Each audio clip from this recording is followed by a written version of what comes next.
The sound of sirens tore through the warm evening air in Ouagadougou.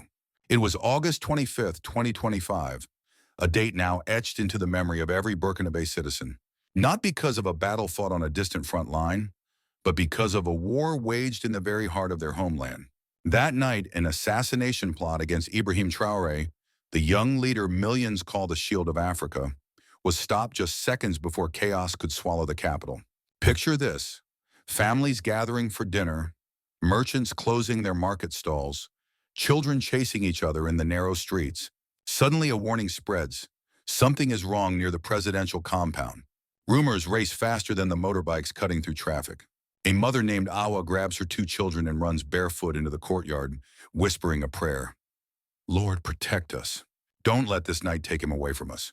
At 7 p.m., an unmarked convoy approached a restricted zone.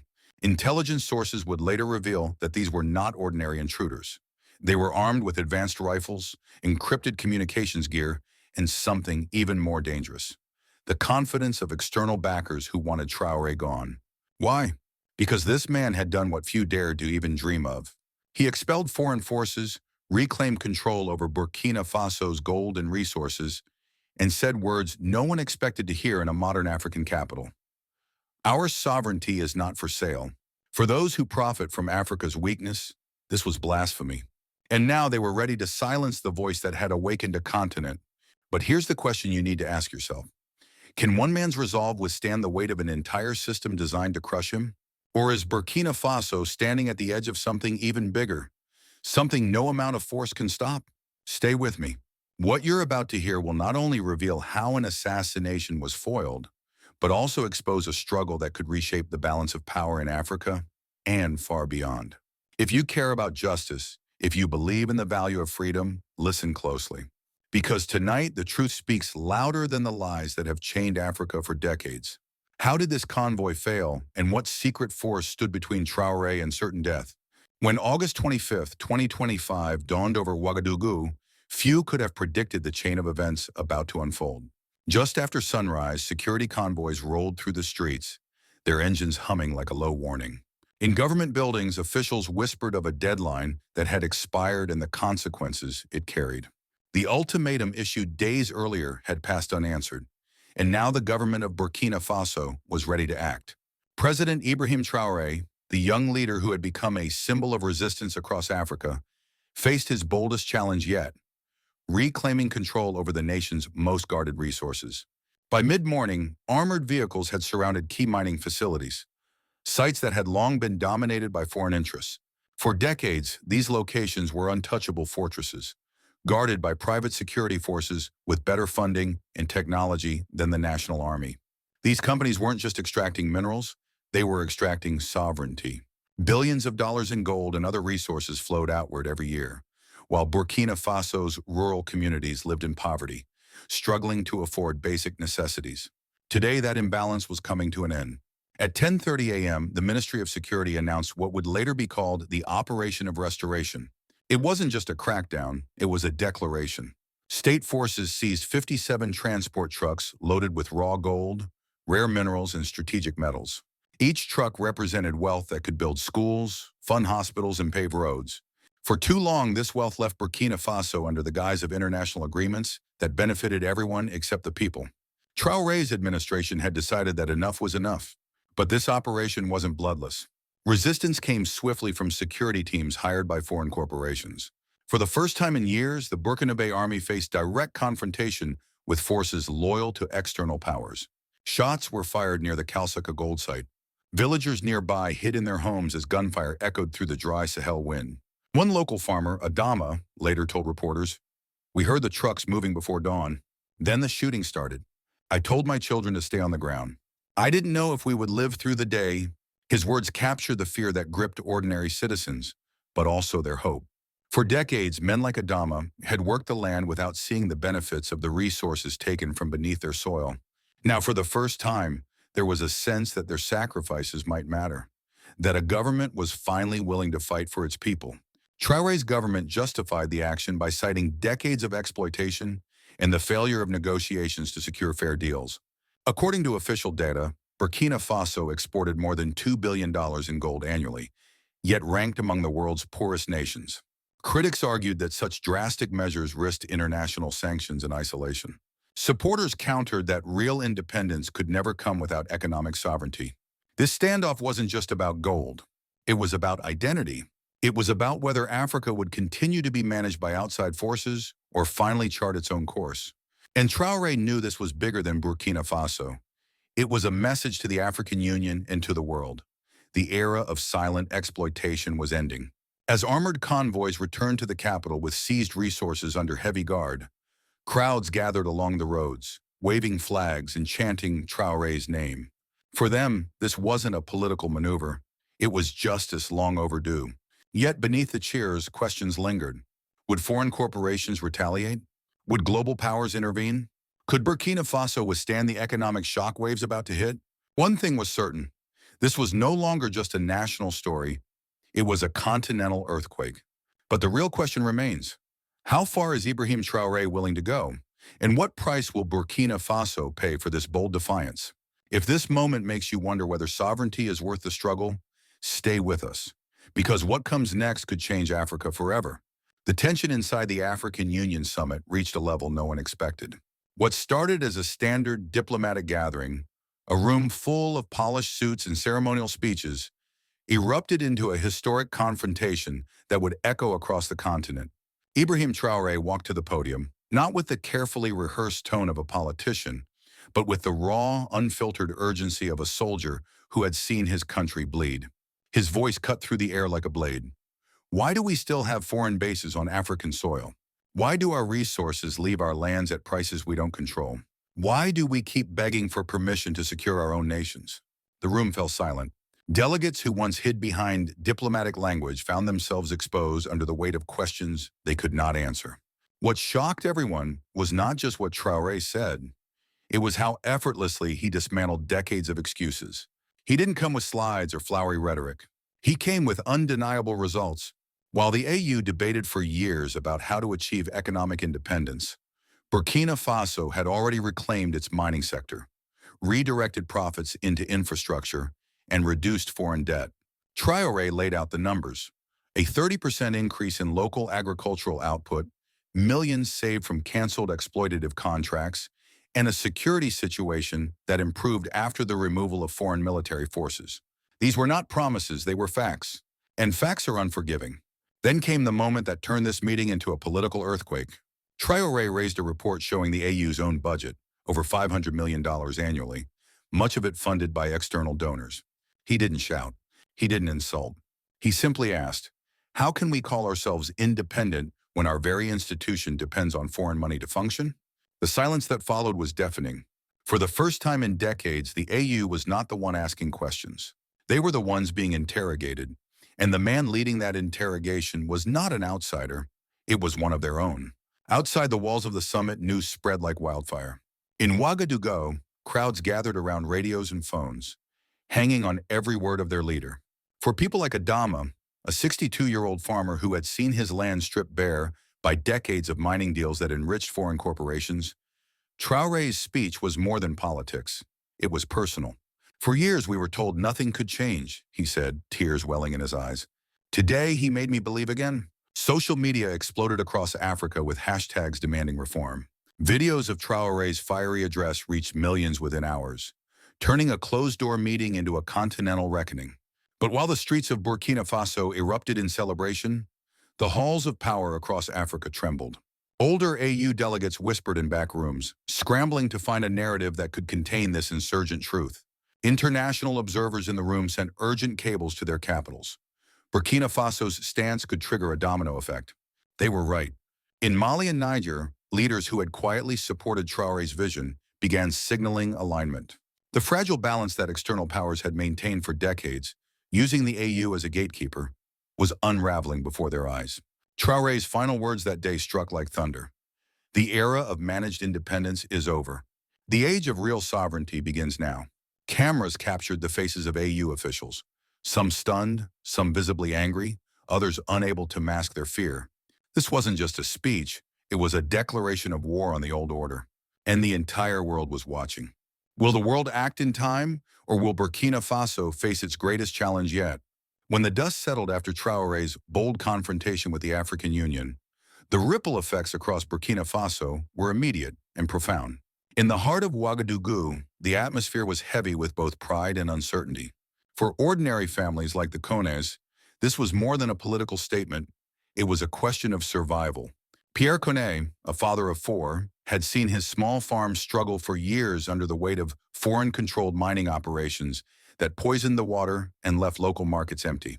For the first time in decades, he dared to believe that his children might have a different future, one where Burkina Faso's wealth would not disappear overseas, leaving locals in despair.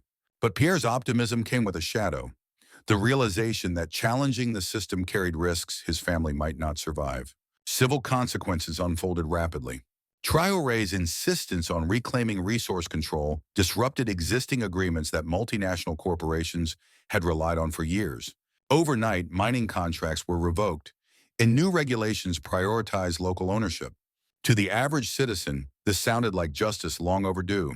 For decades, Burkina Faso exported raw gold while receiving pennies in return. Under the new policies, raw materials would now be processed domestically, creating jobs and capturing value. Yet this transition was not without pain. Shortages of foreign currency led to rising prices for imported goods, hitting urban families hard. The markets in Ouagadougou saw a 30% surge in the cost of basic food items within weeks, leaving pensioners and single-income households struggling to adjust. Beyond economics, the political landscape was shifting in ways unseen in generations. Traoré's challenge shattered the AU's aura of unassailable authority. Across the continent, governments watched nervously as one small nation defied decades of dependency frameworks. At home, his popularity soared among the youth, who saw in him the embodiment of African dignity and strength. But older elites, many of whom had profited from the status quo, grew increasingly uneasy. Quietly, whispers of discontent began circulating in the corridors of power. Would they attempt to undermine Traoré from within, or even collaborate with external forces to restore the old order? For rural communities, the promise of sovereignty translated into visible change. Newly announced agricultural subsidies were aimed at boosting domestic food production, and local cooperatives began to spring up with government support. Villagers like Pierre saw an opportunity to reclaim agency over their lives. Yet these efforts faced severe logistical hurdles, poor infrastructure, lack of access to modern equipment, and looming security threats from extremist groups exploiting the transition period. Women, often the backbone of local economies, bore the brunt of these challenges, walking miles to access scarce resources while worrying about the safety of their children in regions where instability could return at any moment. On the political front, the AU found itself cornered. For decades, its legitimacy had rested on symbolic declarations of unity. Traoré's defiance exposed those declarations as hollow, igniting debates across African capitals. Was this the birth of a new continental order, or the beginning of fragmentation? Inside Burkina Faso, Traoré's administration doubled down on reforms, introducing laws to restrict foreign lobbying and pushing for educational programs centered on self-reliance. These measures resonated deeply with younger generations, but alienated an older political class, accustomed to Western aid packages and diplomatic courtesies. The most dramatic consequence, however, came in the form of a silent exodus. International NGOs and some investors began withdrawing, citing operational uncertainties. This vacuum left local systems scrambling to replace decades of externally funded programs in health and education. The government assured citizens that domestic revenues would fill the gap, but experts warned of a looming fiscal crunch. For families like the Kones, this meant school fees might rise and medical care could become harder to access. The hope for sovereignty was real, but so were the sacrifices. Amid this turmoil, one truth became undeniable. Burkina Faso had crossed a point of no return. Traoré's choices were rewriting the nation's identity, transforming it from a passive participant in global systems to an assertive architect of its destiny.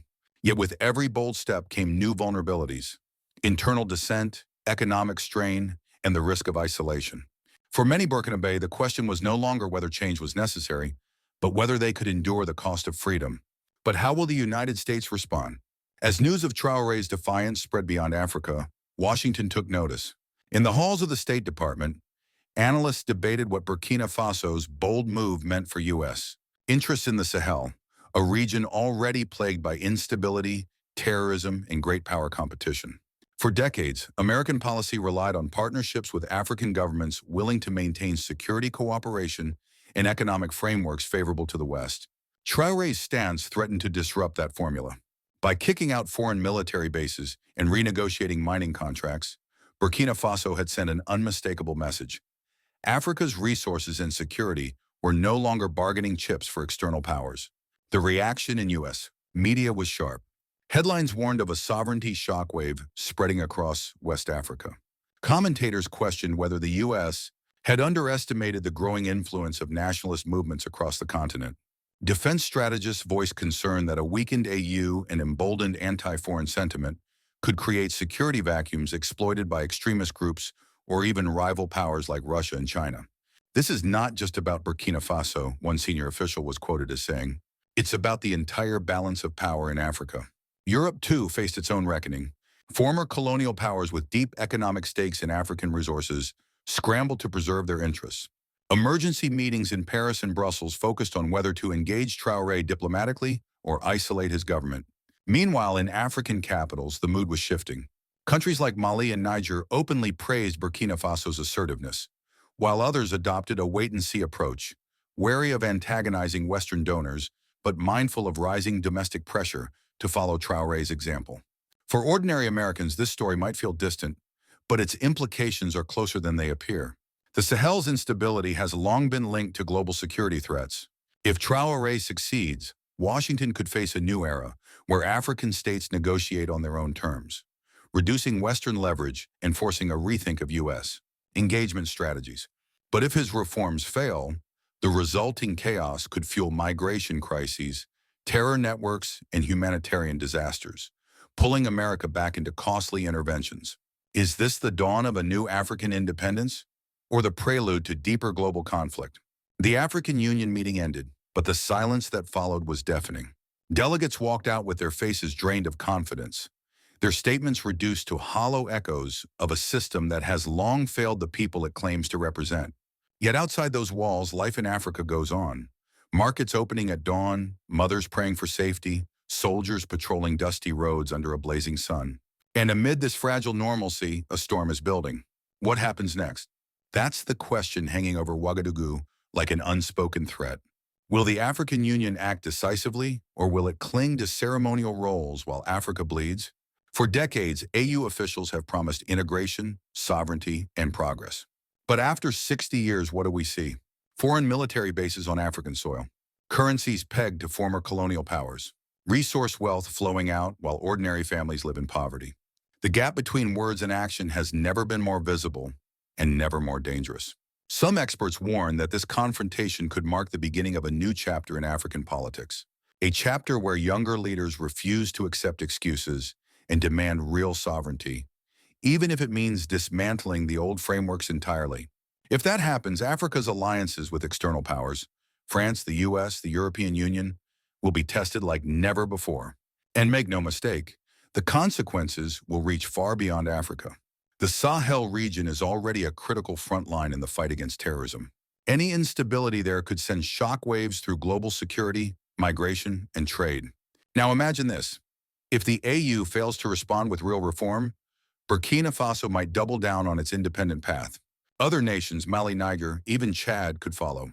Suddenly, we're looking at a domino effect where African states reject long-standing agreements and foreign partnerships. Will that create a new era of true independence? Or will it open the door to chaos, conflict, and economic isolation? That's the dilemma no one wants to talk about. Yet here we are. And here's something else to consider. Could foreign powers quietly be preparing a response? Some reports suggest that defense contractors and Western governments are already reassessing their strategies in the Sahel. Will they intervene economically, diplomatically, or worse, militarily? History tells us one thing.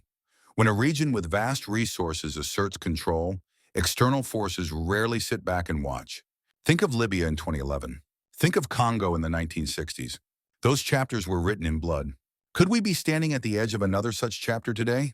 So here's the question I leave you with. Is Ibrahim Traoré the hope Africa has been waiting for, or the spark that could ignite a storm no one can control? The answer isn't clear. But what is clear is this. Africa's future is being decided now, not in some distant future. The age of empty promises is over. The age of accountability has begun. If this story moved you, don't let it end here. Share your thoughts in the comments. What would you do if you were in Traoré's position? Would you trust the AU to reform, or would you walk away? If you believe in justice, dignity, and a future where nations stand on their own feet, then let your voice be heard. Because silence is what got us here, and silence won't save us now. Until next time, stay informed, stay engaged, and may God bless Africa, a land of resilience, hope, and an unbreakable will to rise.